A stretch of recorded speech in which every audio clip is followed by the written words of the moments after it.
유쾌한 남자들의 시시콜콜 토크쇼 김프로쇼 지금 시작하겠습니다. 저는 김프로입니다.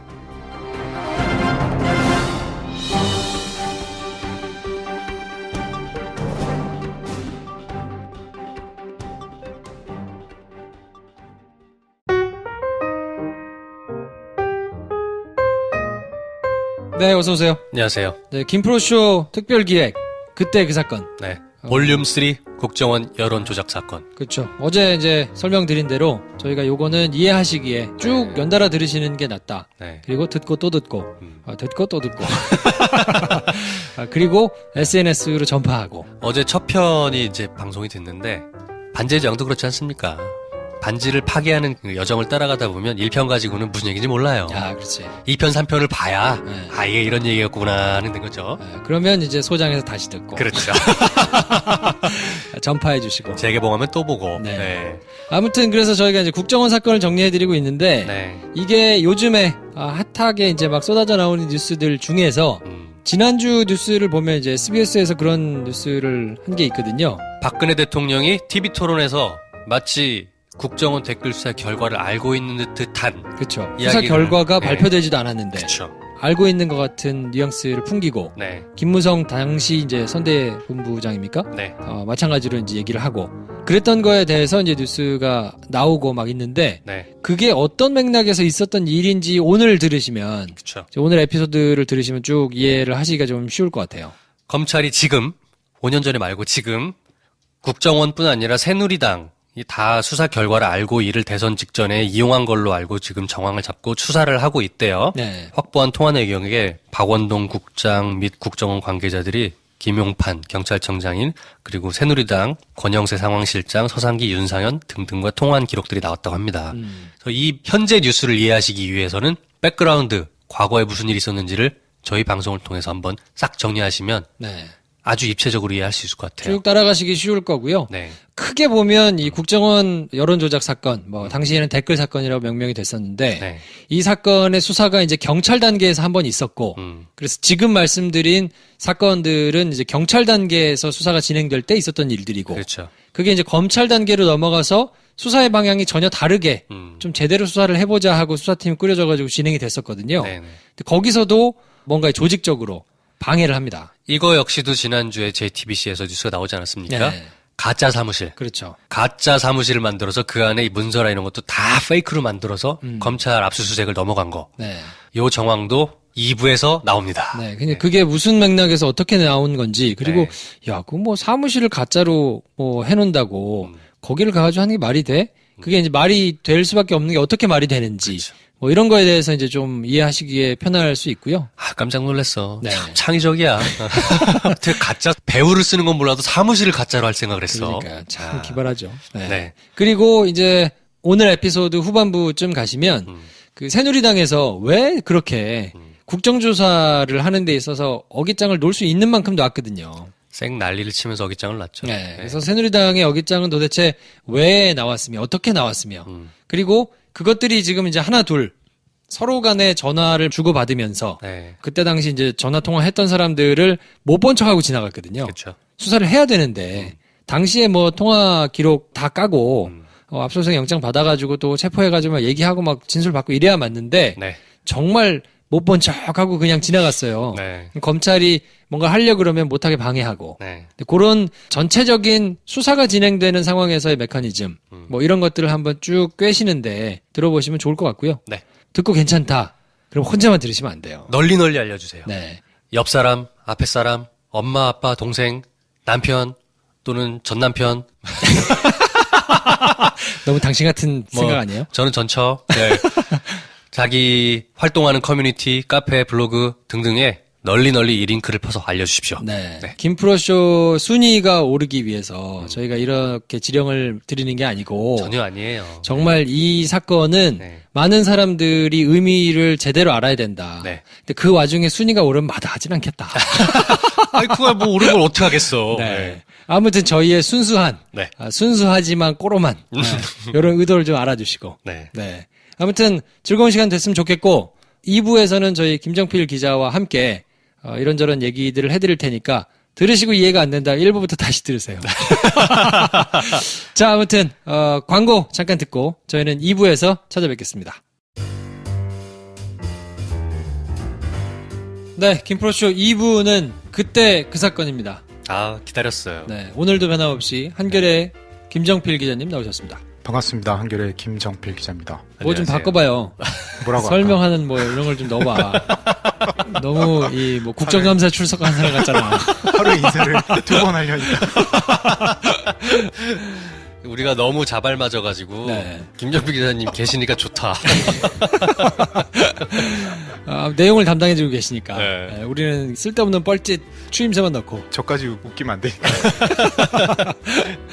자, 그래서 지금 국정원 여론조작 사건과 관련해가지고 지난 시간에는 이제 9년 내내 있었을 것으로 추정되는데 네. 그래도 이것이 대선을 바로 앞두고 용기 있는 한 제보자에 의해서 터져 나오면서 뭐 한 일주일 됐나요? 뭐 11일 날 나와가지고 19일 날 대선 있었으니까 한 8일 동안 네. 어떻게 진행이 됐고 결국에는 박근혜 대통령이 이제 탄생하면서 안 좋은 말로 심하이라고 그러죠. 네, 심하이 단계에 들어갔는데 오랜만에 듣네. 네.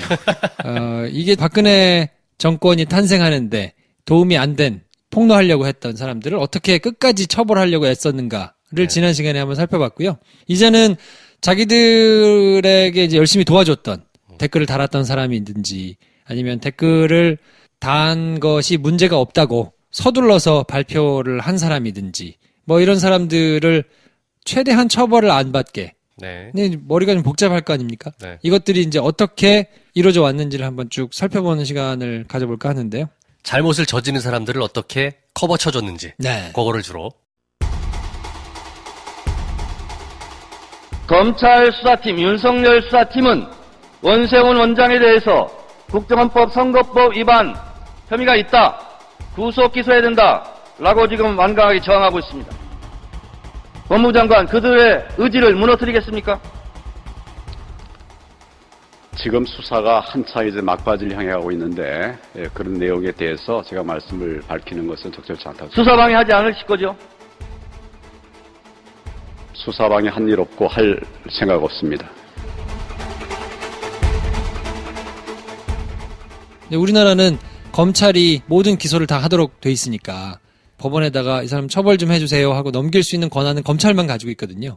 그러니까 초벌 수사를 경찰에서 해가지고 그거를 검찰에다가 넘겨주면 검찰에서 받아가지고 법원에다가 넘겨야 되는 거예요. 그렇죠. 그래서 법원에서 재판이 진행된 다음에 벌을 받을지 말지 뭐 이런 것들이 결정이 되는데 경찰은 그냥 보더라도 말도 안 되게 우당탕 자기들한테 유리하게 발표를 해줄 정도였으니 그냥 장악을 캤다고 보면 될 것 같아요. 무죄를 그냥 선언했잖아요. 대선 전에. 네. 예. 경찰로서는 더 이상 할 거 없다 이렇게 먼저 얘기해버린 거 아닙니까? 그렇죠. 네. 서울청이 그렇게 사실상 뭐 문제가 없다라고 얘기하고 줄을 섰던 박근혜 당시 후보가 이제 대통령이 되죠. 네. 되고 나서 문제는 이제 수서가 거기서 이제 단서들을 많이 발견을 합니다. 그래서 1월부터 한 4월 중순까지 정말 열심히 돌파를 해서 상당한 단서들을 잡아가지고 검찰에 2013년 4월 18일인가요? 18일. 예. 그때 이제 송치를 하죠. 그러니까 아주 굵직한 사건만 살펴보면 12월 19일 날 대통령이 당선이 됐잖아요. 경찰은 자기한테 주어진 거니까 네. 검찰한테 어쨌든 넘겨야 되잖아요. 네. 그러려면 조사도 해야죠. 증거도 찾아야죠. 뭐 어쨌든 형식은 갖춰야 될 거 아닙니까? 무식한 질문인데 서울청에서 조사할 거 없다라고 발표했는데도 수서경찰서에서는 따로 그렇게 또 해도 되는 건가요? 수서경찰서 관할에 네. 수서서 사건인데 네. 컴퓨터 하드디스크를 분석하는 것만 아. 가져다가 이쪽에서 한 거예요. 오케이. 그리고 네. 발표를 이제 서울청에서 한 거죠. 서울서 발표한 거죠. 수사의 주체는 경찰에서는 수서경찰서가 이제 수사의 주체였고 아. 지휘를 이제 서울경찰청이 이제 지휘를 했던 거고요. 근데 핵심이 되는 컴퓨터 하드디스크를 이제 복구해가지고 분석하는 것만 그 팀에서 자기들이 지휘가 잘 되는 팀에서 시켜서 하고 그거에 대해서 야 말하지 마 한 다음에 별 문제 없는데요 라고 해놓고는 이제 니네가 알아서 이거 나머지 거는 똘똘 말아가지고 검찰에 넘겨라. 그러니까 12월 16일 날 발표했다는 사항은 사실은 그 하드디스크 분석 결과인 거겠네요. 그죠? 중간 수사 결과 발표 비슷한 거예요. 본인들 말로는 이제 네. 중간 수사 결과 발표라고 했는데 네. 사실은 최종 수사 결과 발표인 듯 네. 해서 대선에 영향을 미친 거죠, 사실상. 그리고는 모든 사람의 기억에서 이제 뭐 우리나라 또 잘 잊어버리잖아요. 그렇죠. 그래서 그냥 그런 사건이 있었어 하고 지나가는데 경찰들은 자기 사건이니까 네. 자기 이름으로 네. 검찰에다가 넘겨야 되잖아요. 네. 그래서 그 팀은 그렇게 다 싸질러 놓고 다시 자기들한테 이제 자기가 해야 되니까 꾸역꾸역 한 건데 그 중간에 여러 가지 증거들이 발견이 됩니다. 1월 3일 날 김하영이 99회에 걸쳐가지고 대선 관련 댓글을 달았다고 이제 발표를 해요. 수서에서. 그래가지고 1월 4일 날 김하영을 다시 부르죠. 그리고 1월 31일 날 발표를 하는데 이것도 이제 나름대로 위에서는 뭔가 막 사건이 커지면 안 될 거 아니에요. 야, 적당히 마무리해. 이렇게 사인을 줬겠지. 막 그랬겠죠? 네. 짰을 걸로 보여요. 그래서 99회에 걸쳐서 댓글을 달았다고 발표를 1월 3일 날 했었는데 1월 31일 날은 정치 성향 댓글을 49개 달았다. 또 50개를 날려줍니다.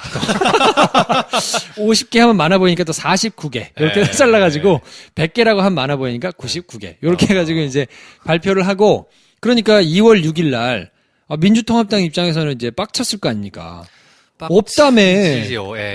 없다며 니네가. 네. 근데 뭐야 이거 지금 나왔잖아. 네. 원래 있었던 거 아니야. 그래서 김용판 전 서울지방경찰청장을 고발합니다.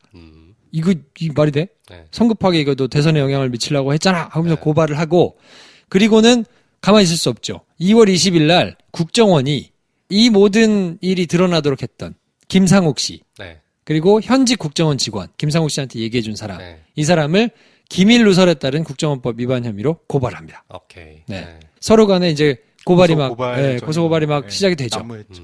그리고는 4월 18일 날 수사경찰서가 수사 결과를 다 이렇게 해가지고 국정원법 위반 혐의만 적용해가지고 그러니까 국정원 사람들은 정치에 이렇게 공무원이니까 네. 개입하면 안 되는데 어쨌든 개입을 했으니 국정원법을 위반했다라는 혐의만 네. 선거법 위반은 아니고요. 그냥 국정원법 위반 혐의만 적용을 해가지고 그 의견으로 검찰에다가 사건을 송치합니다. 최대한 축소해가지고 최대한 동글동글하게 말아서 보냈네요. 그렇죠. 그게 박근혜 정권이 원하는 시나리오인 거죠. 네. 그냥 국정원법만 위반했고 이건 뭐 선거에 개입한 건 아니고 뭐 이렇게 그냥 정리해가지고 아사무사하게 뭐 유야무야 지나가려고 했던 거죠. 경찰 입장에서 그러니까 당시 수서서 입장에서 내재적 접근법으로 이해를 하자면 네. 결과론적으로 나중에 지나고 보면 당시에 수서에서 마지막에 좀 베스트를 했던 그 수사 단서들이 굉장히 중요한 역할을 했다고 나중에 이제 검찰 수사팀도 그런 얘기를 하고요. 네. 검찰로 사건이 송치되는 그 중간에 굉장히 중요한 일이 있습니다. 검찰총장이 박근혜 정부에서 임명이 되죠. 최동욱 최동욱 총장이. 그때 임명이 됩니다. 사실 이제 최동욱 총장이 될 거라는 그런 예상이 검찰 내에서 많지 않았어요. 왜냐하면 이제 호남 쪽인데다가 최동욱 총장 같은 경우는 검사로 보면 수사를 할 때 제가 봤던 검사 중에 수사의 효율성 면에서는 거의 뭐 탑이라고 봐도 무방하거든요. 굉장히 수사를 잘 치고 줄기를 잘 잡아서 나가는 편이고 그리고 흑을 백으로 바꾸지는 못해요. 다만 이제 어느 정도 좀 맞춰는 주는데 네. 아예 이제 뭐 검정색을 뭐 하얀색이라고 얘기는 못하는. 네. 근데 그런 최동욱 총장이 이제 결국에는 임명이 되죠. 당시에 이제 최동욱 총장이 지나간 얘기지만 사석에서 했던 얘기는 총장이 내정이 됐는데 지금 제일 큰 고민이 하나 있다. 그게 뭐냐? 국정원 사건이다. 그러니까 본인도 이제 직감을 했던 거죠. 왜 이게 중요하다고 생각하냐 했더니 딱 한마디를 했었어요. 그러니까 레지티머시, 그러니까 이 정권의 정통성하고 관련된 사건이라서 박근혜 후보에 지지하는 그런 댓글을 통해서 박근혜 대통령이 이제 당선됐다는 이 로직이 연결이 되는 거기 때문에 그렇죠. 최동욱 총장도 이거를 이제 어떻게 할 건가에 대해서 굉장히 좀 고민을 많이 하고 향후 벌어질 일들에 대해서 본인 스스로 아마 직감적으로 좀 예측은 좀 하지 않았을까. 네. 예. 보도를 보니까 특임 검사 제도를 확대해 운영하겠다 이런 말씀도 하셨는데 이 일반 특수 사건을 지청의 특수부에서 처리하고 중대형 특수 사건을 맞춤형 TF로 처리하겠다고 하면서 별도로 특임 검사 제도도 확대 운영하겠다. 이게 좀 약간 모순적으로 보이는데요. 논리적 모순이 좀 있어 보이는데 어떻습니까? 시간을 주시면 예, 간략히 설명을 말씀을 좀 드리겠습니다.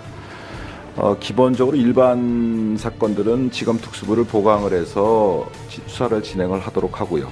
그다음에 지검 특수부 차원에서 감당할 수 없는 중대형 사건들에 대해서는 규모에 따라서 뭐 고지검장급의 특별수사 본부라든지 또는 뭐 차장검사급의 특별수사 단이라든지 이런 식의 규모형 맞춤형 TF를 운영하겠다는 것이 기본 방침입니다. 기본 방침이고 다만 그 중에서도 보통 99%의 사건은 그렇게 갈 겁니다. 근데 예를 들면 어떤 특정 사건에 대해서 굉장히 정치적으로 민감하고 예민하고 또 공정성까지 의심받을 수 있는 그런 사건들이 예외적으로 있을 수가 있다고 생각을 합니다. 그런 사건의 경우에 있어서 검찰총장이 일일이 지휘를 하다 보면 이전 중수부에 대한 직접 지휘로 인해서 정치적 중립성 훼손 우려가 있었듯이 그런 사건에게 똑같이 있을 수 있기 때문에 저희들 자체 비리에 대해서 지금 활용하고 있는 특임검사 제도를 그때 확대해서 적용을 할 수 있으면 결국 검찰총장의 자의적인 지휘권을 막을 수 있지 않겠느냐. 이거 말은 제가 직접 지휘 안 할 수도 있는 그런 경우도 상정을 해보겠다는 취지로 말씀을 드린 겁니다. 최동욱 총장이 누군지를 간단하게 설명드리면 뭐 이제 많이 얼굴들은 보셨을 테니까. 유명한 분이잖아요. 네, 후덕하게 생기시고 약간 이마가 넓으시고 뭐 이제 이런 분이시잖아요. 1959년생이고요. 대한민국 39대 총장입니다. 임기를 다 맞추지는 못하고 중간에 이제 불명예스럽게 퇴진을 하긴 했는데 사법연수원 14기 2002년도에 이명재 총장 이후에 공안검사가 아닌 사람이 총장이 된 거 11년 만이에요. 네. 그런가요? 그렇죠. 아. 그리고 1995년도에 전두환 노태우 비자금 사건 수사팀에 이제 합류를 하면서 특수수사를 이제 발을 들여놓은 건데 그 뒤에 뭐 12.12 5.18 사건 요때 이제 전두환 노태우한테 구형할 때 검찰 측 의견 뭐 요런 걸 이제 쓰는 논고 요런 거를 이제 본인이 직접 작성할 정도로 제가 알기로는 공소장에 소위 이제 브레인은 최동욱 총장이 다 했던 걸로 알고 있어요. 그리고 2003년도 중앙지검 특수 2부장 할 때 굿모닝 시티 분양 비리라는 게 있었거든요. 그때 이제 집권여당 대표가 정대철 씨였는데 구속했어요. 집권여당 대표를. 새천년민주당 대표하실 때 네. 맞죠? 그리고 네. 2006년도 이제 대검 수사기획관 할 때 현대차 비자금 사건을 해서 정몽구 회장을 이제 구속을 했거든요. 근데 출범 초기에는 최동욱 총장이 검찰총장 후보 추천위원회라는 게 있어요. 근데 그게 이제 외부 인사들로만 꾸려져 있거든요. 거기서 3명을 추천하면 그 중에서 1명을 대통령이 이제 임명하는 형태인데, 네. 그러니까 정권 초기인데 막 들어선 다음이니까 자기네 입맛에 맞는 사람을 하고는 싶기는 한데 그걸 막 틀어잡기가 이미 추천위원회에서 이렇게 올려놓은 3사람 중에서 좁아야 되는 거예요. 그래서 그 중에서 제일 괜찮겠다 싶은 사람을 이제 했는데 특수통이기도 하고 청와대에서 그래서 내심 저 사람이 이게 완전히 우리하고 같이 갈 수 있는 사람인가? 뭐 이걸 좀 뭐 마뜩찮아 했다는 얘기들이 좀 있어요. 그리고 오히려 그때 이제 야당에서는 네. 좋아했죠. 오, 저 사람이라면 뭐. 파도미남이라는 말이 있었지. 파도 미담만 나온다고. 네. 제 기억으로 가장 문제가 됐던 게 없었던 청문회를 그렇죠. 했었죠. 네. 뭐 그냥 그러고 미담만 나온다 그러고 굉장히 훈훈하게 청문회가 끝났었거든요. 그리고 사실 가정사적으로는 되게 아픈 과거가 있어요. 뭐 딸이 둘 있거든요. 둘째가 어렸을 때 이제 난방 안 되는 이런 방에서 지내다가 병이 났나? 감기가 심하게 걸려가지고. 그러니까 지방에 근무할 때 약간 좀 감기 기운이 있었는데 그러니까 지방에 왜 큰 종합병원이 없으니까 즉각적으로 이렇게 치료를 못했다고 해요. 그래서 그때 그게 이제 폐혈증이 된 거예요. 그렇죠. 급성폐혈증이. 네, 그래서 뇌성마비가 됩니다. 진짜 무서운 건데 그거. 그러다가 진찰을 받았더니 한 5년 정도밖에 못 살 것 같다라고 얘기를 했는데 굉장히 지극정성으로 보살펴가지고 22살까지 살고 총장이 되고 난 다음에 숨을 거뒀거든요. 그 실제 최 총장이 친한 검사들하고 가족끼리 모일 때, 뭐 부부간 모임할 때도 꼭 그 딸을 데리고 나왔다고 해요. 그 정도로 굉장히 좀 애착이 더 갔던 거죠. 그러니까 미안한 마음도 있고. 그렇겠네요. 네. 아빠 잘못 만나가지고 뭐, 그렇게 됐다 생각하겠네요. 네. 뭐 그런 자책감이 들었던 거죠. 이제 그런 개인사를 가지고 있는 분이기도 하고, 그러니까 박근혜 정부에서는 미담만 나오고 뭐 어쩌고 하니까 딱히 이 사람을 거절하거나 뭐 이럴 만한 거는 이제 명분은 없는데, 뭐 그래도 어쨌든 합을 맞춰가지고 정권 초기니까 잘 가겠거니라고 생각을 하지 않았을까 싶어요. 근데 이제 특수수사를 오래 했던 사람이라, 그 예전에도 DJ 정부 때 집권 여당 대표를 구속할 정도로 그냥 대차게 수사를 했었으니 이번 사건도 나오면 가야 되지 않나. 그리고 가이드라인이 내려왔었느냐라고 이제 물어보니까 화파이스 출연해서 이제 그렇게 얘기를 했죠. 많이 나왔잖아요. 네. 법대로 하라 이렇게 내려왔다고. 네. 그러면은 그 댓글 수사할 때도 가이드라인이 있었나요? 예, 그 법대로 수사하라는 게 가이드라인이었습니다. 그건 없는 거 아닌가요? 아니 그 법대로 수사하라고 그랬는데 왜 나중에 막 이렇게 잘라버렸죠? 비참하게? 눈치가 없어서. 자기만 빼고 법대로였는데. 자기만 빼고 법대로였는데. 워딩이 법대로 하라였어요, 진짜로? 네, 맞습니다. 처음에는? 네. 틀림없는 사실입니다.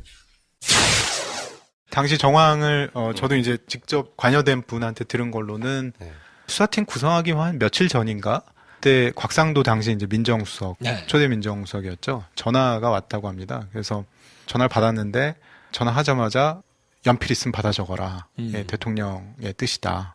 뭐 여러 가지 얘기하셨는데 첫 번째가 법대로 하라. 그러니까 본인은 정말 법대로 하라는 뜻인 줄 알았다는 거죠. 근데 사실은 이제 우리 말이라는 게 뭔가 메시지가 좀 역설적으로 아마 곽수석은 뭐 그런 뉘앙스였던 것 같은데 최동욱 총장은 뭐 그대로 받아들였던 거죠. 그래서 윤석열 당시 여주지청 그러니까 서울지검 특수 1부장을 하고 인사가 그리고, 났어요. 예, 인사가 나서 윤석열 당시 이제 부장 검사가 그러니까 여주지청 하면은 뭐 굉장히 잘 간 지역이기도 하는데 뭐 사건이 이렇게 큰 사건이 있는 데가 아니어서 사실상 조금 쉬려고 갔던 거거든요. 왜냐면 특수일부장 하면서 좀 많이 힘들어가지고 뭐 일도 치이고 그렇게 가 있다가 얼마 안 돼가지고 법대로 하라는 제 기억으로는 4월 18일이니까 한 2달 정도 됐네요. 네네. 부임한 지 2달. 2월 정도에 인사가 그렇죠. 나고 2, 3월 정도에 인사가 나고 뭐 한 달, 2달 안 됐을 거예요. 뭐 이따가 갑자기 4월 18일 날 이제 특별수사팀을 꾸린다. 팀장은 윤석열이다. 예. 그러면 난리가 났죠. 아니 이전 특수일부장을 지금 여주 내려갔는데 이 사람을 끌어올리면 도대체 수사를 얼만큼 하겠다는 얘기냐. 왜냐하면 중수부가 없어졌으니까. 그렇죠. 직접 수사를 할 수 있는 걸로는 특수수사를 할 수 있는 부서로는 제일 큰 부서인데 특수일부가. 최 총장 입장에서는 사실 고민이 많았어요. 그때 일단 법대로 하라는 얘기가 있었고 이 사건은 어쨌든 밝혀내야 할 그런 사건이고 그래서 이제 윤석열 당시 팀장을 앉힌 이유가 이 사건이 사실은 공안 사건이에요. 전형적으로. 그렇죠. 예, 선거 사건. 수사의 주체는 기본적으로 이제 공안 검사들로 짜여져야 하는데 최 총장 입장에서는 사실 이제 좀 못 믿었던 거죠. 왜냐하면 이제 공안 검사들 같은 경우는 국정원하고 수시로 만납니다. 업무 때문에. 왜냐하면 이제 대북 그런 사건이라든가 그런 것 때문에 국정원하고 공안부 검사들이랑 워낙 사적으로도 친하고 그러니까 최 총장 입장에서는 공안부 검사들한테만 맡겨놓기에는 좀 못 믿었던 거예요. 그 중간에 이제 윤석열 팀장은 이제 특수부 그리고 자기와 뭐 워낙 가까운 사이여서 그러니까 중간에 이제 그렇게 한 명을 앉혀놓으면 최소한 나중에 총장한테 보고를 안 한다든가 사건을 갖고 뭐 장난을 한다거나 뭐 이런 일은 좀 없을 거라고 이제 판단을 했던 거죠. 그리고 실제 나중에 이제 윤 팀장한테도 뭐 그런 취지의 얘기를 했던 걸로 저도 알고 있고 이 수사팀을 이렇게 구성을 하고 그 윤 팀장이 나중에 이제 그 총장이 올라오라고 해서 올라갔더니 당시에 이제 공안부 검사들이 쫙 앉아 있었다고 해요. 모 공안부 검사가 그냥 농담 반 진담 반으로 형님 이름만 잘 얹혀 쓰겠습니다. 뭐 이런 얘기까지 했다고 해요. 그러니까 공안부 검사들 입장에서는 좀 자기들이 주인이고 이 사건이 이제 공안부 사건이다 보니까 이제 그렇게 좀 인식을 했던 거죠. 예. 그래서 결국에 이제 그런 식으로 이제 수사팀이 꾸려졌습니다. 그래서 수사팀이 특수수사를 잘하는 사람을 저장으로 앉히고 부팀장에 전형적으로 공안 사건만 쭉 담당하던 그래서 이쁨을 많이 받고 뭐 딱히 충돌이 전혀 없었던 박형철 부팀장이 그러니까 이분은 사실 공안 부서에서 엘리트 코스를 쭉 걸어오던 사람이에요. 우리나라에서 선거 사건은 아마 박형철 그 당시 이제 부장검사죠.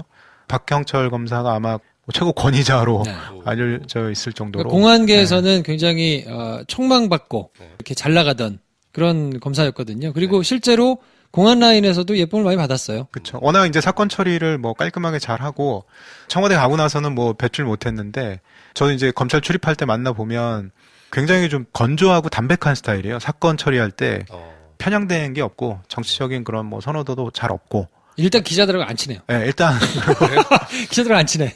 사건 처리만 딱 심플하게 하는 스타일이어서. 그런 검사들도 많거든요. 뭐 기자들을 두루두루 잘 알아놔야 내가 나중에 한 자리 할 때 좀 도움이 되겠구나. 서로 뭐 상부상조하고 뭐 이런 거 중요하게 생각하시고 그런들. 지나치게 잘 챙기시는 분들도 많아요. 네. 그렇죠. 기자들을 이렇게 살뜰하게 챙기고 막 이런 사람들도 있는데 그러면 이제 좀 보이죠. 네. 이 사람이 나중에 어쨌든 조금 이렇게 잘 지내놓으려고 하는구나. 이런 게 보이면 그렇게 또 마음이 잘 안 가거든요.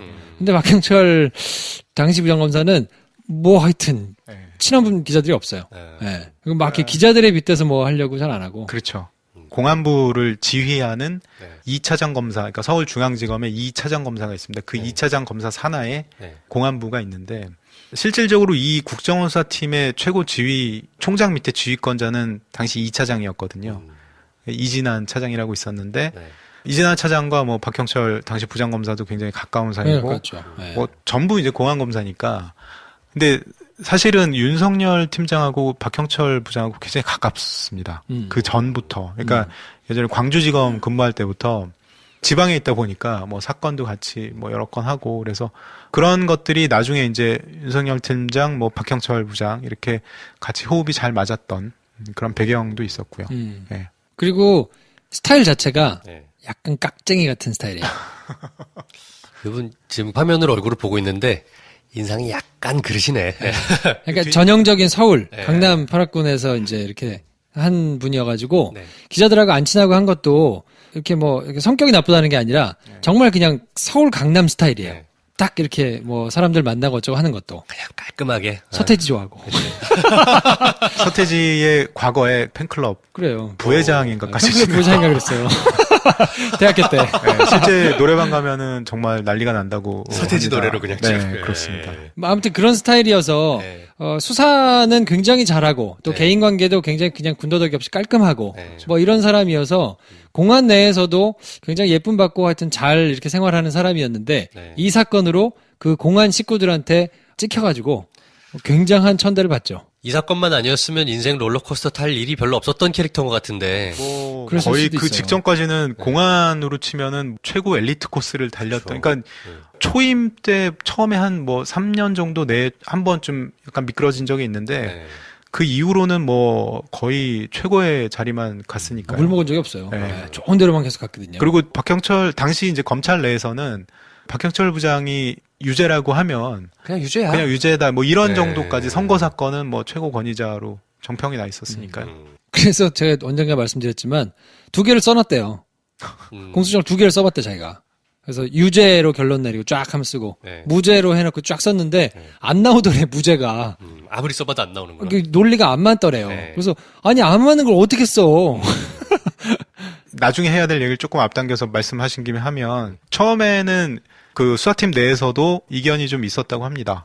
그래서 나중에 토론을 해보니 기소하는 걸로 이제 사실상 다수설이 이제 있어서 여기서는 이제 공직선거법을 적용할 것이냐 그렇죠. 말 거냐를 예. 두고 기소하는 쪽으로 이제 방향을 잡았는데 위에서 이제 법무부에서 계속 오케이 사인을 안 해주는 거예요. 그러니까 거의 그거 갖고 뭐 한 달 가까이 이제 오케이를 안 해주니까 그러면은 박형철 부장한테 무슨 오더를 내렸냐면 그 한번 불장이라고 하는데요. 이게 검사들끼리 쓰는 용어. 그러니까 불기소장. 그러니까 기소가 안 되는 논리를 한번 써봐라.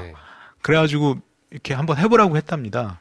자료 이렇게 다 갖고 가서 아무리 써도 이 불기소장을 못 쓰겠다는 거예요. 그래가지고 나중에 이제 서류 이렇게 들고 와서 윤석열 팀장 책상에 이렇게 던지면서 도저히 못 쓰겠다.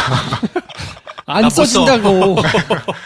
쓰려고 해서 안 써진다고. 하면 그래서 이제 본인은 굉장히 억울했었어요. 그렇죠. 아니 이게 무슨 정치적으로가 아니고 법리적으로 죄가 안 물을 수가 없는 상황인데 어떡하란 말이냐 나보고 라고 이제 억울해 했었는데 본인은 12월 12일은 저희들이 그 문제의 오피스텔에서 철수한 이후에 새벽부터 수사팀에서는 압수수색 영장을 신청하는 방침을 정하고 그 준비를 하고 있는 시간이었습니다. 제가 그것 때문에 진흥팀 사무실에 올라가서 업무를 보고 있는데 서울청 전 김윤판 서울청장이 전화를 직접 하셨고요. 통화를 해서는 압수수색 영장을 신청하지 말 것을 지시를 하셨고 그 근거로는 내사 사건 인계 압수수색을 하는 것이 맞지 않다라는 것과 경찰이 신청을 했는데 검찰에서 기각하면 그게 어떡하냐 이런 근거를 댔습니다. 4월 20일 날 권은희 당시 수사과장이 폭탄 선언을 합니다. 국정원 수사에 윗선 개입이 있었다라고 그냥 불어버려요. 언론 인터뷰를 해버립니다. 네. 그리고는 22일 날 이종면 전 국정원 3차장이 검찰에 소환되고 민병주, 원세훈 이렇게 쭉 이제 나와가지고 계속 소환이 되죠. 그리고는 5월 8일 날 권은희 수사과장도 이제 소환이 되고 네. 5월 20일 날은 서울청 압수수색을 합니다. 이 팀이. 문제가 있었던. 그래서 전에 나왔던 뭐 CCTV 영상. 네. 지금 우리가 얘기했던. 화면 보면서 오 나온다 나왔어, 하면서 나왔어. 야, 고기 먹으러 가자, 싸. 뭐 이런 거 하는 게 다 그때 나와요. 그래서 싹 그거를 다 가져와가지고 이후에 이제 담당자들이 굉장히 많이 소환 조사를 받았죠. 근데 5월 말부터 시작해가지고 뭔가 새로운 사실들이 막 이제 언론상에 터져 나오기 시작합니다. 김용판 전 서울청장이 권은희한테 전화를 해가지고 압수수색 영장 신청하지 마라. 그냥 임의 제출 형식으로 받아라. 라고 얘기를 했다는 것도 이제 나오고. 그래서 뭐 영장 신청하러 가던 직원이 다시 빠꾸여가지고 돌아와서 뭐 이런 걸 이제 나중에 법원에서 증언을 했거든요. 근데 5월 말부터 뭐가 있었냐면 아까 말씀해주신 법무부 황교안 장관, 당시 장관. 법무장관 황교안이었죠 그때. 네. 끊임없이 등장하는 이름이래 진짜. 그렇죠. 원세훈하고 김용판 요 두 사람의 신병 처리를 어떻게 할 거냐를 놓고 법무부하고 검찰 수사팀하고 계속 싸웁니다. 수사팀에서는 구속 수사자. 선거법도 적용해야 되고 구속도 해야 된다. 라고 주장을 하고 무슨 말이냐. 구속은 말할 것도 없고 선거법도 적용하면 안 된다. 라고 싸우기 시작하죠. 그래서 검찰에서는 나름 부담스럽잖아요. 그래서 이제 어떤 수를 쓰냐면 나름의 백업 방침을 이제 만들어 놓는 거예요. 그래서 그때 당시에 이제 특수 일부에서 뭘 했냐면 원세훈 개인 비리를 찾습니다. 당시에 이제 특수일부에서 4대 강비리 수사를 하고 있었거든요. 네. 이것도 또 비하인드 스토리인데 당시에 국정원 수사팀 구성돼서 들어갈 때부터 최동 총장이 특수일부한테 따로 미션을 줬습니다. 이게 나중에 이제 선거법 사건으로는 문제가 될 수가 있으니까 개인 비리 혹시 거기서 나오면은 잘 들여다봐서 수시로 좀 보고를 해라. 뭐 이런 오더가 좀 있어가지고 특수일부에서 하나를 건지죠. 당시에 이제 업자한테 돈을 받은 혐의였죠. 그래서 원세훈 원장이요. 예. 그러니까 어디에다가 뭘 지어야 돼요. 건물을 지어야 되는데 그 인허가 관련해가지고 이제 그래도 국정원에서 이렇게 힘을 좀 써줄 수 있으니까 거기서 뒷돈을 좀 주고 지을 수 있도록 제 생각에 홈플러스였나요? 뭐 하여튼 뭐 그런 거였어요. 마트. 뭐 그런 걸 지을 수 있게 이제 인허가 그 영향을 좀 해주고 그 뒤로 이제 건설업자가 돈을 좀 주고 해가지고 그 개인 비리 한 걸로 똘똘 말아가지고 만들어 놓고 싸우죠 계속. 그래서 이제 그 최동 총장이 고민하다가 어떻게 절충을 하냐면 오케이 그러면 구속은 안 시킬 테니 선거법은 적용합시다. 이건 도저히 적용 안 할 수는 없어. 그리고 김용판도 구속은 안 할 테니까 불구속 기소로 하되 선거법은 적용하게 해주셔. 근데 이거를 그냥 어찌됐든 구속이 안 되는 그림으로 하면 너무 봐주는 것 같으니까 그러면 개인 비리로 구속영장은 청구하는 걸로. 그래서 실제로 구속이 됩니다. 원세훈 전 국정원장이 건설업자로부터 억대의 금품을 받은 혐의로 어젯밤 구속 수감됐습니다. 정보기관의 수장이 개인 비리로 구속된 건 이번이 두 번째입니다. 서울중앙지방법원은 원세훈 전 국정원장에 대해 어젯밤 늦게 구속영장을 발부했습니다. 법원 측은 범죄 혐의에 대한 소명이 있고 증거인멸과 도망의 염려가 있어 구속영장을 발부한다고 밝혔습니다. 영장 발부 직후 원 전 원장은 서울구치소로 향하면서 혐의를 다시 한번 부인했습니다. 현금 받으셨다는 혐의는 아직 인정 안 하시는 건가요? 네. 앞서 검찰은 원 전 원장에 대해 특정범죄 가중처벌법상 알선수재 혐의를 적용해 구속영장을 청구했습니다. 황보현 황보건설 전 대표로부터 1억 5천여만 원의 현금과 수천만 원대의 선물을 받고 각종 대형 공사를 수주하도록 도움을 줬다는 게 검찰의 판단입니다. 개인 비리로 구속이 됐어요. 선거법으로는 그냥 불구속 기소가 되죠.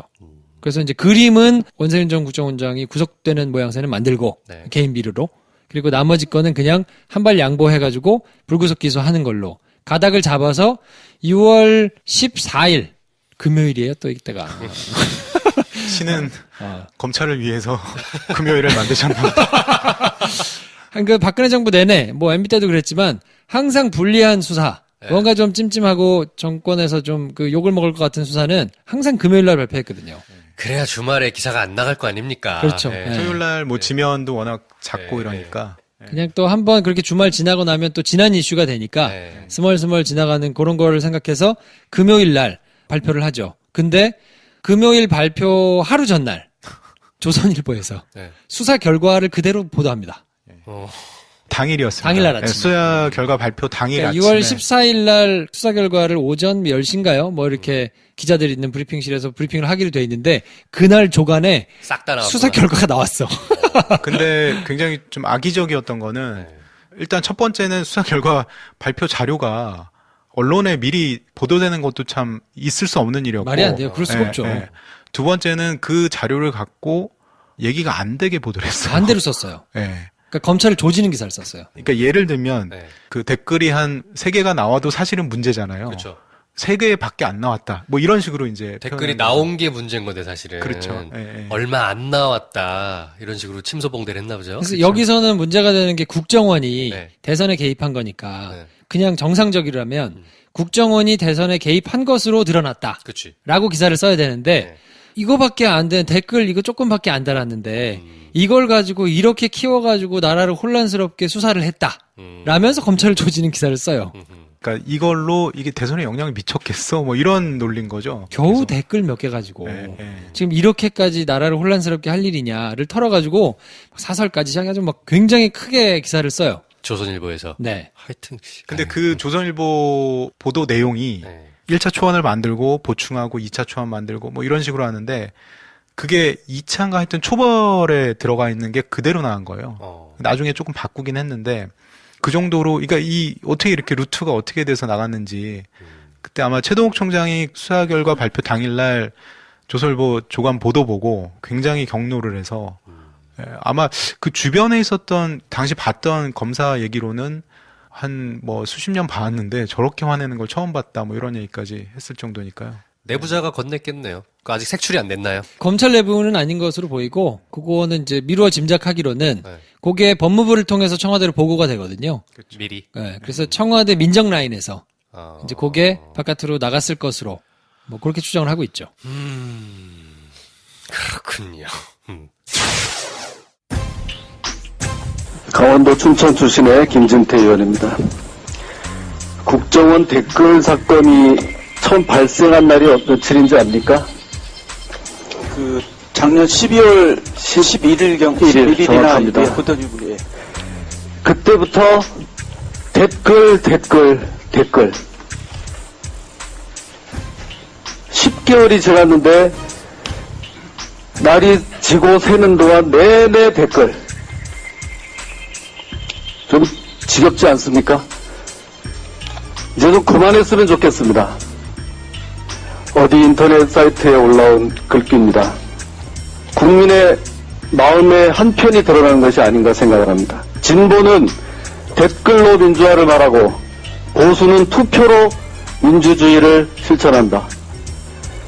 1년 내내 댓글 떠들어서 나온 결과입니다, 그게. 제 페이스북 댓글 중에는 여당, 민주 댓글 타령당, 댓글 타령 좀 그만하라는 얘기입니다.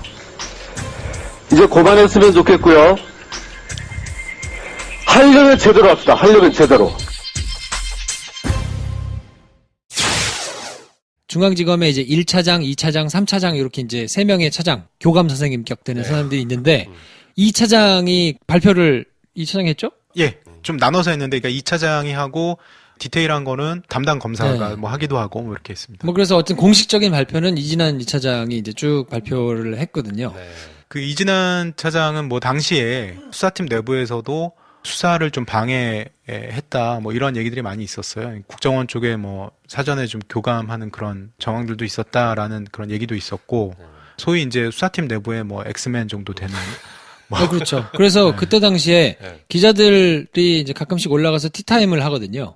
전체적으로 뭐 주고받고 아주 내밀한 얘기를 하지는 않는데 티타임을 1시간 하면 쓸 수 있는 얘기는 한계가 있을까 말까 한 정도의 이제 얘기들을 해주거든요. 하나만 한 얘기를. 그러니까 지휘하는 검사가 브리핑하면 기사가 되는 쪽으로 해도 될까 말까인데 질문을 하면 기사가 안 되는 쪽으로 답변을 하니까. 그러니까 다 올라가면 다 얘기가 안 되고 다 말이 안 되고 별거 아니고 약간 다 이런 식으로 뭔가 아니, 자기가 하고 있는 수사. 근데 넘어가는군요. 이걸 이런 걸 왜 수사해? 약간 이런 취지로 이제 계속 기자들한테 반복적으로 발표 당일날 굉장히 좀 웃긴 장면이 하나 있었는데 수사팀 검사 중에 김모 검사라고 있습니다. 그러니까 이분이 이제 당시에 조금 단서를 잡고 있었던 그 트위터 수사를 담당했었는데 그때는 이제 중간 수사 결과 발표할 때는 그 트위터 수사가 이제 막 초기 단계였어요. 네. 근데 기자가 이제 이진환 차장이 브리핑을 하고 있는데 앞에 나가서 그 트위터 얘기를 물어보니까 사실상 뭐 이런 거 하지도 않는다. 뭐 이런 식으로 얘기를 하니까 김모 검사가 갑자기 중간에 그거 하는 거 맞다. 맞아. 기억나요. 이거 하고 있다. 그래가지고 이진환 차장이 정말 모양새가 빠지는 그리고 나중에 제가 듣기로는 브리핑 끝나고 올라가서 이진환 차장이 굉장히 뭐 소위 깼다고 뭐 그런 얘기도 있었습니다. 나대지 말라고 했겠죠. 뭐 그런 거죠. 아무튼 그래서 주요 인물 5명에 대해서 원세훈, 김용판, 국정원 직원 2명, 그리고 이제 서울청에서 자료를 이렇게 증거 인멸했던 박모경감이라고 있는데 그 사람은 이렇게 총 5명을 불구속 기소하고 특성상 이제 댓글을 열심히 달았던 밑에 직원들은 그냥 전부 기소유예하는 것으로. 그리고 원세훈이 재임 중에 선거를 치를 때 대선 말고도 뭐 서울시장 선거라든지 다른 선거에도 개입하라고 지시했다고. 뭐 이런 것도 이제 공소시효가 지나가지고 적용은 못하지만 뭐 이런 것들을 이제 발표하면서 김용판이 수사를 방해했다. 뭐 이런 것도 발표를 하고 전반적으로 이제 그런 내용들을 쭉 발표를 하고. 감금 어떻게 감금? 이제 감금은 이때는 이 팀이 못하겠다고 할 때니까 여기서는 그 사건에는 포함되지 않은 상황이었거든요. 근데 최동 총장이 경로를 했다고 그랬잖아요. 경로해가지고 이날 저녁에 이제 지시를 합니다. 딱 그 자리에서. 트위터 수사를 세게 해라. 왜냐면 트위터가 그때는 사실 인터넷 여론에서는 핵심이었거든요. 그렇죠. 그때 한참 트위터가 가장 핫할 테니까. 근데 그게 사법공조를 해야 되는 사안이에요. 그러니까 본사가 미국에 있으니까. 그러니까 그거를 뭔가 사법공조를 해가지고 하는 게 쉽지 않은 상황이니까 이거는 사실 뭐 오유나 이런 것들은 우리가 가가지고 서버 뭐 협조 받아서 쭉 털어오면 되는데 이건 어지간하게 수사하지 않고는 사실 트위터 수사는 쉽지 않거든요. 댓글 같은 경우는 뭐 하나가 이제 카운트가 되는 거고, 근데 트위터 같은 경우는 이게 뭐 하나 트윗하고 뭐 리트윗하고 시작하면은 거의 기하급수적으로 개수가 늘어나는 그 그렇죠. 플랫폼이라서. RT를 타기 시작하면 그게 그렇죠. 제곱으로 늘어나거든요. 그런가요? 예. 아무튼 그래서 이제 술 먹으면서 너무 열받아가지고 그거를 수사해라 라고 지시를 해서 사실 그때 수사를 안 하고 그냥 뭐 요 정도 선만 하고 정리를 했으면 이렇게까지 그 뒤에 더 불거지거나 그러지 않았을 수도 있어요. 그러니까 조선일보가 사실은 기름을 부었던 거죠. 큰 역할을 한 거지. 검찰을 빡돌게 한 거네요. 그렇죠. 최동욱 총장 같은 경우는 초기에는 수사팀 입장은 그거였어요. 그러니까 선거법은 적용을 하되 불구속을 위해서 그렇게 원하면 거기까지는 소위 빠터를 치겠다. 합의를 보겠다. 뭐 이런 태도까지 조율을 했었는데 이게 그렇게 해놓고 나중에 갑자기 뒤통수를 맞으니까 최동욱 총장 입장에서는 굉장히 좀 뭐 불쾌했던 거죠. 그때 찾아낸 증거들의 댓글 중에서 물론 많은 거를 다 이미 삭제한 상황이라서 그게 다 전모가 드러나지 않았는데 그나마 찾은 것 중에서 비율을 조사해 보니까 대선 관련된 게 한 58% 정도 그리고 정치 관련된 게 한 20% 정도 그러니까 거의 한 80%는 대선이나 정치 관련된 내용이었고 대북 관련된 거는 여기 심리전단 팀이잖아. 7% 정도? 10% 미만. 거의 뭐 양념으로 넣지 않았나. 타이틀은 뭐 대북 심리전을 한답시고 해놨는데 선거에 개입하거나 정치에 개입하는 게 주 목적인 팀이었던 거죠, 사실은. 수사팀이 가능한 범위 내에서 확인한 글이 가장 초기에 나왔던 거는 2009년 뭐 상반기 요때부터예요. 그때가 언제냐면 이제 원세훈 이명박 정부의 초대 행안부 장관이었던 원세훈 장관이 2009년 2월인가에 국정원장으로 임명이 됩니다. 네. 그러니까 이때부터 이제 이 사단이 벌어지거든요. 그러니까 원세훈 원장 얘기를 조금 하고 넘어가면 원세훈 원장은 이제 행정고시 출신으로 전형적인 그냥 공무원 길을 걸어왔던 분이에요. 근데 그 주변에서 있었던 분들 얘기를 들어보면 별명이 원따로였다고 합니다. 원따로? 네, 이게 보통 정무부시장이나 뭐 이런 주변에 있으면은 사람들 좀 많이 만나고 밖에 얘기 듣고 뭐 이래야 되는데 이분이 혼자 항상 혼자 다닌다고 그래요. 근데 저 가끔 이렇게 만나는 분들 얘기 들어보면 일단 말씀하시는 게 굉장히 좀 위태위태했다고 합니다. 그러니까 이게 이분은 뭐냐면 나의 생각과 아닌 거는 전부 적으로 돌리는 거예요. 나라는 거는 그러니까 대통령을 중심으로 봤을 때는 대통령의 정당, 대통령을 욕하는 사람은 전부 적이고 적 이퀄 종북자인. 야, 이게 사고 체계가 그러니까 아주 편해. 아주 심플해요. 아주 심플하고 국정원 가서 처음에 한 게 뭐냐면 심리전단이라고 원래 있었어요. 국정원에. 국정원의 심리전단은 저는 당연히 그 필요한 기능이라고 생각합니다. 정보기관의 심리전단은 있어야 되죠. 그렇죠. 그러니까 대북 북한 사이버 테러도 많이 있고 그러니까 그러니까 원래 기능은 거기에 대응해서 우리의 기능을 하는 부서였는데 이거를 좀 변칙적으로 운영하기 시작하죠. 국내로 이제 그 화살을 돌립니다. 거기서 이제 심리전단을 2개 팀 늘리고 중간에 그리고 이제 2012년 대선 앞두고 아마 상반기인가 4개 팀으로 이제 대폭 늘리죠. 그리고 그때는 완전히 기능적으로 돌아서서 적이 이제 북한이 아니라 MB 정부를 욕하는 다수의 사람들이 이제 적이 되는 거죠.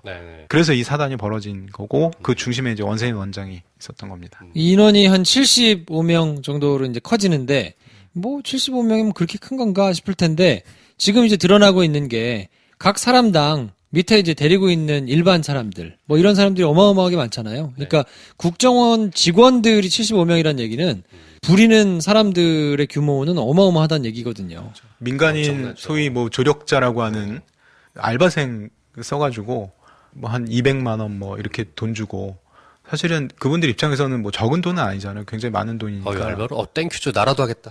댓글 달고 200만 원씩 받으면 그러니까 이제 그렇게 조직을 운영했던 거죠. 그리고 국정원 예산이라는 게 국민 세금을 쓰는 거라서 이게 좀 모니터링을 받아야 되는데 국정원 예산은 그러니까 원장이 이제 어떤 특수한 조건에서는 공개를 안 할 수가 있어서 돈을 어떻게 쓰든 외부에 알려지지 않을 수가 있는 거죠. 아무튼 그래서 검찰 수사가 이렇게 발표된 이후로는 6월 14일 이후로는 시끄럽게 공방이 계속 왔다 갔다 하잖아요. 그래서 요게 그대로 국회로 넘어갑니다. 나머지 수사는 계속 진행되고 재판이 계속 진행되는 것과는 별개로 국회에서 이제 쇼잉과 함께 뭔가 막 시끄러운 게 지금 오가거든요. 그래서 분위기가 너무 안 좋으니까 여야가 합의로 뭘 만드냐면 45일 동안 7월 2일부터 국정원 국정조사를 시작하자. 국정원 국정조사. 그래서 국회에서 뭔가 국정조사를 해야 된다라고 합의를 해가지고 국정조사가 시작됩니다. 그래서 여야 의원이 18명으로 구성돼가지고 시작을 하기로 했는데 새누리당이 이걸 할 리가 있겠냐고. 그렇잖아요. 늘 그렇듯. 그래서 뭘 가지고 이제 발목을 잡냐면 진선미, 김현 이 사람들이 이제 감금 오피스텔 앞에서. 그렇지. 뭐 거기에 이제 선봉에 섰다고 알려진 분들이잖아요. 그러니까 이 사람들을 빼라. 위원회의 공정성이 의심받을 것 같으니 그저 우리는 빼자. 위원회에서 빼라 하고는 국정조사를 거부하기 시작합니다. 그래서 15일을 날려요. 45일 중에 15일을 그렇지. 날려 드시고. 그럼 이제 30일 남았잖아요. 한 달 남았어. 그래서 7월 17일 날 김현, 진선미 두 사람이 위원직을 자진 사퇴합니다. 이거 계속 이렇게 시간이 가면 안 되니까 발목 잡기에서 벗어나기 위해서 내가 한다. 그러면 쓴소리를 한마디 하고는 자기가 빠집니다. 주포가 빠진 거죠. 7월 18일 날 새누리당과 민주당이 합의사항을 발표하죠. 기관 보고 대상, 그러니까 어쨌든 나와가지고 이제 보고를 해라라고 하는 대상이 법무부, 국정원, 경찰청 이렇게 세 군데에는 기관 보고를 받는다.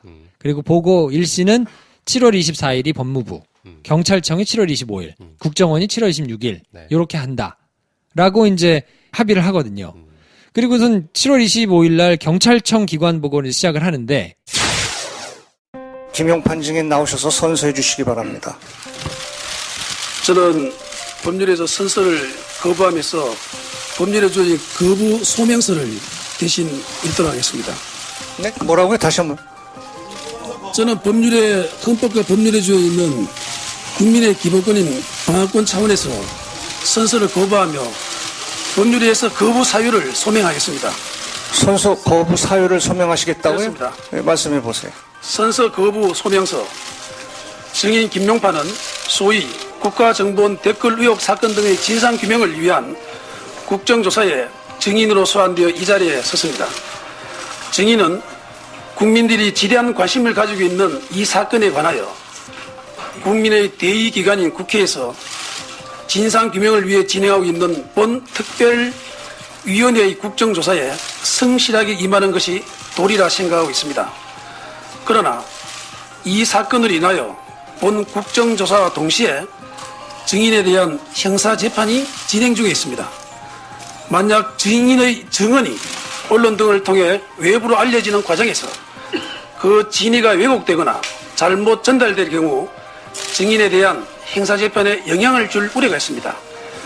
이러한 사정을 감안하여 증인은 부득이하게 국회에서의 증언 감정 등에 관한 법률 제3조 제1항 및 형사소송법 제148조에 따라 선서를 거부하며 원칙적으로 증언과 서류 제출을 하지 않도록 하겠습니다. 특별조사위원회 위원장님 이하 위원님 여러분께서 이 점에 관하여 너그러이 양해해 주시기 바랍니다. 2013년 8월 16일 증인 김용판. 그러니까 증언을 하되 선서는 거부하겠다 이런 말씀입니까? 그렇습니다. 증언을 원칙적으로 증언을 거부하지만 그 질의의 성격에 따라서 대답에 대한 사항에 대해서는 성실히 그 답변합니다. 근거에 대해서는 형사소송법 제148조입니까? 국회에서의 증언 감정에 대한 법률 제3조 제1항입니다.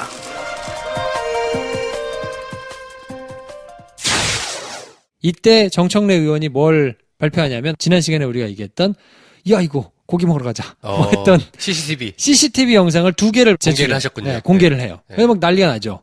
그랬더니 새누리당 의원 10명이 이건 비겁한 방식이다 라고 주장하면서 전원 퇴장해요. 울고 싶은데 뺨 때려주면. 전원 퇴장해요. 네. 그리고는 그날 끝날 때 뭐라고 주장을 하냐면 국정원 기관 보고는 비공개로 해야 된다 라고 갑자기 조건을 걸기 시작합니다. 그래서 7월 26일 날 국정원 기관 보고를 하는데 이게 안 받아 무슨 얘기냐. TV 생중계를 해야 되는데 왜 그걸 비공개로 하냐고 막 안 받아줬을 거 아닙니까? 네. 그랬더니 7월 26일 날 불참합니다. 새누리당이. 그리고 그날 아침에 네. 국정원에서 연락이 와요. 우리도 못 나가겠습니다. 국정감사 및 조사에 관한 법률에 따라서 국가정보원 댓글 의혹 사건 등의 진상규명을 위한 국정조사를 실시할 것을 선언합니다.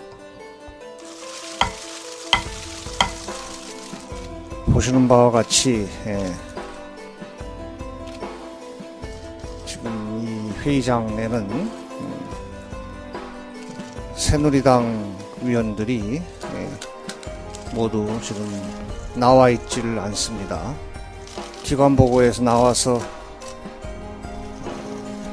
증언을 해줄 남재준 국가정보원장도 불출석했고 또 저희 국회에서 배석 요구를 한 국가정보원 직원 21명이 있습니다. 모두 지금 안 나온 것 같습니다. 새누리당 의원들은 오늘 출석 안 하겠다라는 공식적인 어떤 통보를 제가 받지는 못했습니다. 영속적인 것은 아니라고 믿고 끝까지 기다려 보겠습니다. 출석하기를. 조사가 다시 시작될 때까지 조사를 중지하겠습니다.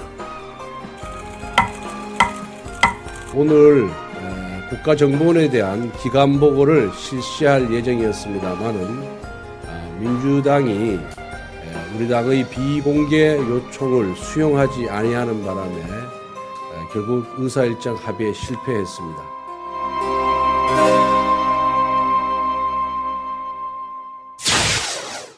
막 가자는 거구만 아주 그냥. 그랬더니 빡친 민주당이 네. 국정원을 항의 방문하죠. 네. 근데 원장이 안 만나줘요. 그렇겠지. 그래서 2차장, 3차장, 네. 그리고 기조실장, 요렇게만 면담을 하고 뭐 항의를 하고 그리고 돌아와야 되게 초라하지 않습니까? 아, 민주당이 뭐 겪었던 세월은 네. 약간 그리고 자초한 것도 있어, 어들이. 7월 29일 날 이상규 의원이 동영상을 추가로 공개해요. 원래 이제 그 전에는 정청래 의원이 공개하면서 뭐라 그랬냐면 이게 동영상이 2개뿐이다. 라고 얘기를 했는데 이제 작심하고 뒤통수를 친 거지. 추가로 공개를 합니다. 그래서 이게 막 유튜브에 돌아다니기 시작하고 막 이러니까 새누리당이 이제 증인 채택하는 과정에서 또 한 번 막 반발하기 시작하죠. 그래서 원세훈하고 김용판은 증인으로 채택하면 안 된다. 이러고 또 증인인데 난리를 부리기 시작해요. 그러다가 결국에는 시간이 한참 지난 8월 7일에 가서야 원세훈과 김용판의 증인 채택에 합의를 해주고 그리고는 요 과정에서 국정원이 이제 댓글 알바한테 돈을 줬다. 민간인들한테. 뭐 요런 것들이 이제 보도가 이때부터 나오기 시작하거든요. 이게 몇 년이 지난 지금에 이제 전모가 드러나고 있죠. 그때 요만큼 얘기만 나왔을 뿐이지 지금처럼 어떤 계획하에 얼마를 누구한테 줬고 이렇게 전모가 드러나진 못했잖아요. 그렇죠. 그 이유가 뭡니까? 왜 안 드러난 겁니까? 역시 승자가 권력을 잡고 있으니까 안 주는 거죠. 그러니까 그때 검찰에서 국정원 수사팀이 국정원 압수수색을 들어갔는데 뭐 최근에 보도도 나왔습니다만 당시 남재준 원장이 가짜 사무실을 만들어가지고 국정원 근무했던 분들 얘기 들어보면 이게 방 번호가 없다고 그래요.